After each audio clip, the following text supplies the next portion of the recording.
Hello, everybody. My name is Dr. Abdullah, and this is April 7th, 2020. It is Tuesday. I'm talking to you today about the coronavirus and any other issues you may have that you wish to ask.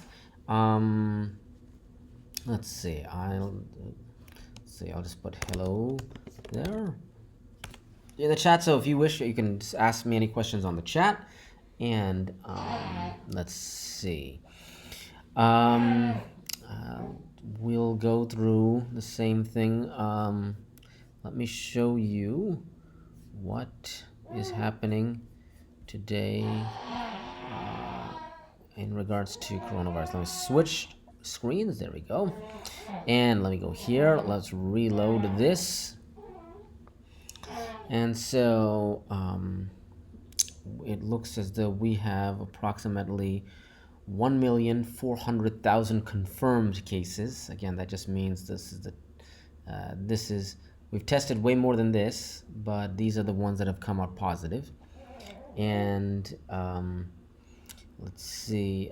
So this is likely an underestimation. This is not the world. This is the ones that we've tested and confirmed. Unfortunately, we've now come to 80,000 deaths in the world, which is so many. This is affecting the entire global world. If we look at the daily increases, we can see good numbers for the world thus far. We've actually seen a drop. It's been 2 days here, and what's the last results here? It says here April the 5th. So today is April the 7th. It don't look like it lags 2 days, but since that time, we look like we have perhaps come to finally a peak. Hopefully, this is the peak and only the only peak left, meaning there's not an upsurgence after this. But this is it. Looks like hopefully this is the beginning. Hopefully, again, I need to see. We need to see more numbers. If we look at the United States, we can see that. Let's see. There are now 383,000 cases, and that corresponds to more than Spain, Italy, and France combined. I believe the U.S. has more than Spain, Italy, and France combined. So of course the United States population is like 300 some odd million, 350 some odd million, sorry, and I think the maybe combined population of Spain, Italy, and France is maybe around that as well. So if we look at the United States and we look at the daily increase, well, the total deaths unfortunately are now 12,000, and we're at the greatest number is of course in New York City at 3,400, almost 3,500, and the surrounding New York area. And if we look at the daily increases, we can see there's also a fall. So hopefully in the US, we're also beginning to see a fall as well. That's just with all the various extreme measures that have been taken. Well, not extreme, but appropriate measures such as social distancing and shutting down many of the major states. New York and California being the major ones, the big ones. Let's see, what else? If we look at Spain, we can see that the Spaniards are also falling significantly, more so than the Americans. So they're beginning to control their numbers. If we look at Italy, Italy is finally, it looks like they're on their way down. I've been reading reports that Italy has really come down on their numbers, and that it looks like they're over the hump. I think of the Western nations, they're be likely the first ones that will have controlled their COVID-19 situation. If we look at France, I that's a big outlier there, that big spike. So I don't have enough data, and it looks good there. But in Germany, we can see a fall. That's a nice fall happening in Germany. China again, and then Iran is also falling steadily. If you look at that, that's a very nice stepwise progression that's going down. So that's good. And then United Kingdom, we can see, well, I don't know. I need to see more data to tell you yes or no if it's coming down. It's hopefully getting down. In regards to the United Kingdom, I'll pause for a second. So if Boris Johnson, who is the Prime Minister of England, was yesterday admitted to the ICU. I've seen recent reports that thankfully he is getting better. He is not on a ventilator, I believe, I read. And so they're just monitoring. They're being extra cautious with Boris Johnson, looks like. So I think hopefully he'll pull through. But yeah, this is dangerous for him, and him too. It's going to the ICU. Turkey, we can see Turkey's hopefully plateauing. But Switzerland also falling significantly, just like Germany and France and Italy. The Belgians are also hopefully falling. So far, the general trend would be negative. It'll be going down. The Netherlands about flat. Let's see where the Canada is. Looks like there was a giant spike a day before on the 4th, and then a drop. So I don't know. We don't know with Canada. Maybe it's falling. Maybe it's staying same. But there's only 344 deaths in Canada, so the Canadians are not being so. They're not so bad there. Meaning, God forbid the death. So it's 344 too many, but 17,000 cases.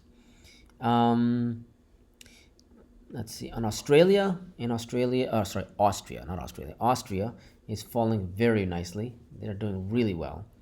And Portugal also dropping. Brazil's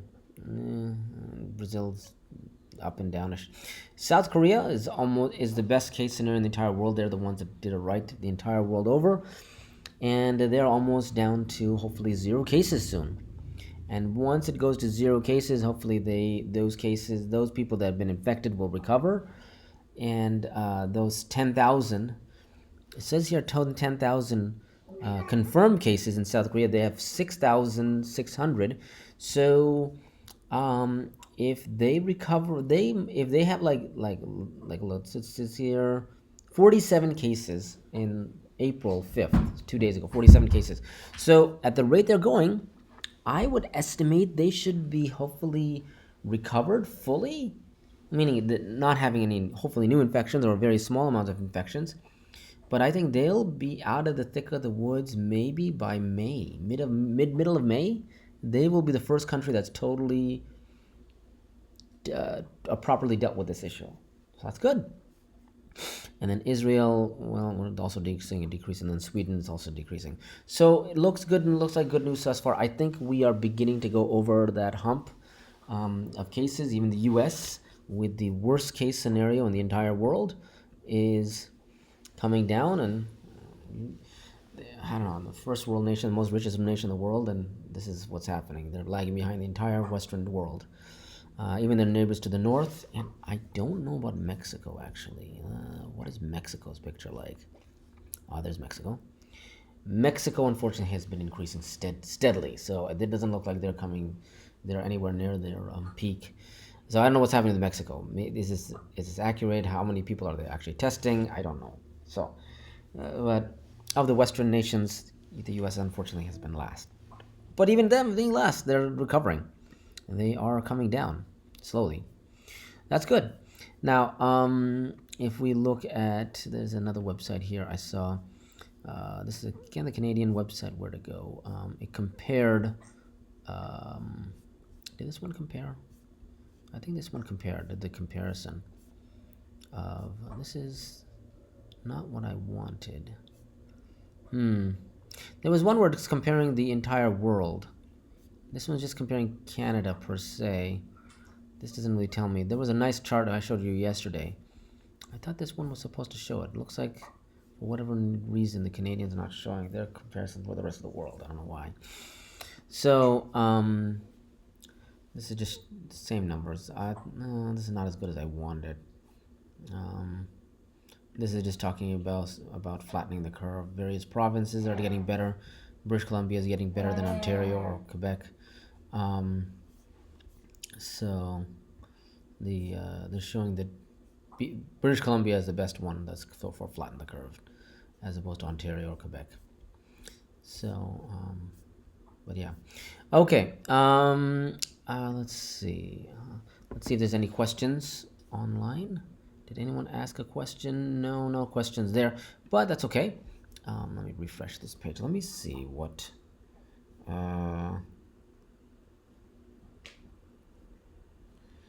I Okay, let's see. Okay, so that's not a question. Someone asked the question: are GI issues potentially related to otherwise asymptomatic cases of COVID-19? There is no fever or cough. Now, I have not heard if GI issues, diarrhea, is in um, is related to COVID-19, but I'm not. At the same time, I am not like I don't know everything. I would have to look that up, but I have not heard of that as far this far. Now, I have heard of, and someone did bring this up, that people can have a lack of taste and lack of smell, and even the American College of ENT was looking into this, trying to get more cases about possibly being another symptom of COVID-19. But I have not heard diarrhea or diarrhea, being a potential asymptomatic like marker, like, oh, I have diarrhea now, and that may mean that I have COVID-19. So I've not heard that. Um, but this person said if there's no fever or cough. No, fever and cough are our biggest ones. And it's the ARDS, the acute respiratory distress syndrome, that we're concerned about. Let's see here. Let's see, where did this go? Okay. There we go. There I am again. Okay, well, it looks like this is still an ongoing problem with the with COVID-19, and there was an article I was reading recently about coronavirus where it was there's various political things that are happening in the world. Now, I am not going to discuss politics here on this channel at all. I don't care for politics, in this aspect about what's happening. The virus doesn't care who is who and who is what. The virus just cares about how you preventing me and how can I spread. It doesn't care about who is doing what. Now, various notable people, politicians, sure, like as Boris Johnson, just to tell you how it can affect anyone. The most powerful person in England, it's affecting them. It's affecting Prince Charles. So it's not you're not immune just because you're rich and powerful to this virus. The virus doesn't care who you are, what you are. It still wants you. So that's why I mentioned those people. I didn't mention political issues. I don't care about. Actually, I don't know too much about Boris Johnson. I know sort of a little bit. Again, the current prime president here, I don't really care to comment on whatever he has to say. So I'm just looking at various news articles in regards to let's see, this is not some of this nonsense stuff about various actors, and I don't care about that. Let's see, and again, this is I've had actually some. Oh, I did want to mention this actually. And this is a patient called me about this issue. Now, if I would say this in regards to your symptoms and being alone, and I would say this: if you start feeling symptoms, you need to contact your primary care provider or your general practitioner, internal medicine, family doctor. It doesn't matter, whatever, whoever you see normally for, or your nurse practitioner, whoever you see normally for medicine and for your general health. If you start seeing symptoms, call them. They may direct you to public health departments, but at the same time, if need be, what you could do is you could have them write prescriptions for, maybe they have their own way of testing. Some doctors can now start testing independently outside of public health departments. This is the United States. Now, in Canada and the rest of the world, I am not too certain of. I don't live there recently. I don't live there, so I don't know too much. But I would say in the United States, even if you live in Canada or Europe, call your regular doctor. Ask them, can you give me advice? Sometimes I can tell you they may be inundated with a whole bunch of other things. Not just COVID-19 cases. There may be regular patient care issues. There may be paperwork. There may be just stuff that they have to take care of, their own families. But try to contact your primary. He or she may be very busy, all this craziness, but try to contact. And especially if you're having symptoms, you can go to an urgent care facility or someone who will hear you and listen to you. Now, your concerns are valid. Don't think, oh, I'll just tough it out, or don't. At the same time, don't underplay it or overplay it. Some people just this minor cough or cold or sniffle. Oh, I have COVID-19. No, that's not always the case. We have to see a trend. Usually, COVID-19, because it's never been exposed to the population, it gets worse, and it gets worse pretty fast in the fact of upper respiratory congestion. So I have to, at the same time, a sniffle or a sneeze or a cough does not mean you have the virus. It could be just mean you have a regular cold. You know, one thing I did notice is here in I don't know if this is, maybe I would say I would just peg this as anecdotal evidence or whatever, or my own experiences. I've started to notice that where I live in the Bay Area, this is San Francisco Bay Area, and here it's usually at this time in April, we're beginning to we don't usually see rain. It's rarely rainy or cold. Not cold, but relatively. I'm Canadian also, so this cold will be a summer, but it's relatively it's below temperature. So we're looking about in America, in Fahrenheit, we're looking in the 60s and 50s. In the Celsius metric system, we're looking at about 10 degrees, 15 degrees Celsius. Usually that's not normal. Usually we hit about 20 degrees to 25 degrees Celsius by now, or 70 to 80 in American, whatever, Fahrenheit.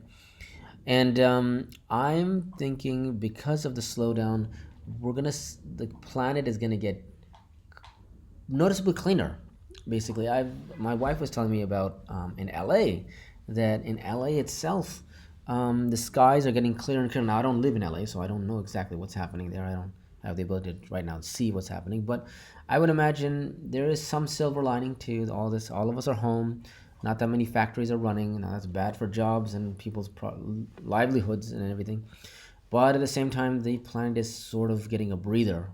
Humanity's finally, the planet's, oh thank God, finally I could fix this.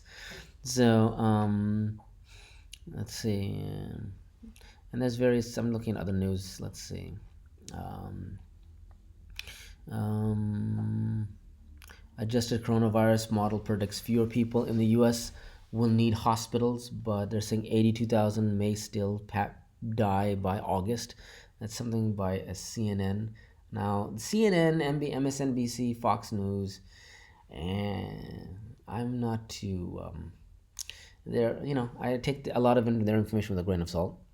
I would say the more accurate ones are the more respectable ones are the Washington Post, New York Times, what have you, the BBC or the CBC, the Canadian Broadcasting Corporation. Those ones, companies that are more non-commercial, although New York Times is commercial, so is Washington Post. But there are some silly articles. Watch out for Facebook articles too. Try to get your sources of data from the CDC, World Health Organization, WHO, or like I said, something more reputable. New York Times is a good one. Or like in the CBC or BBC, they're all good ones. Let's see. I'm just looking at other information. Let me see if there's any questions being asked. No, it doesn't look like there's any question thus far. Looks like we're coming to close soon of our time. Now, if you want, there's another thing I want to mention. If you wanted to ask other questions outside of COVID-19, eventually we're going to get out of this pandemic, and we're going to be not needing to speak about COVID-19 constantly. And if you want, and I'm thinking of doing this already, is beginning to talk about other topics that may interest you, other medical topics, because we can only do so much of COVID-19. And the world is starting to get bored too of all this insanity, of all this quarantine stuff. And I would say estimates of improvement. So it looks like, I would say, still pegging around July, things are back to normalish. But even then, I would say that if there's a vaccine I was recently reading about that's coming into play. What's it called? Bill Gates is helping fund a vaccine that is now entering human trials. So once and if the vaccine comes out, if and when the vaccine comes out, then I would say that's when we finally get this situation really under like hand. Like I would imagine by the end of this year, we should have a working vaccine we can give people. And once that's done, and hopefully if COVID-19 doesn't mutate too much where the vaccine is ineffective, that's another issue. But I'm hoping it's. I'm thinking it won't be because SARS from 2002 has been eradicated from the human population. So I'm thinking COVID-19. Once we have I think it'll be something. It won't mutate too much, and once we have a good vaccine, we'll have basically stopped this virus, and just completely removed from the world, and we'll be back to normal. But there's going to be a lot of aftermath and a lot of chaos, especially financially, with the world. So we'll see. It's now coming to the end of the hour. Again, if you have any questions, feel free to instant message me or ask any questions. I can appreciate all the time that you guys give me. And this is Dr. Abdullah signing out. Thank you very much. Bye bye.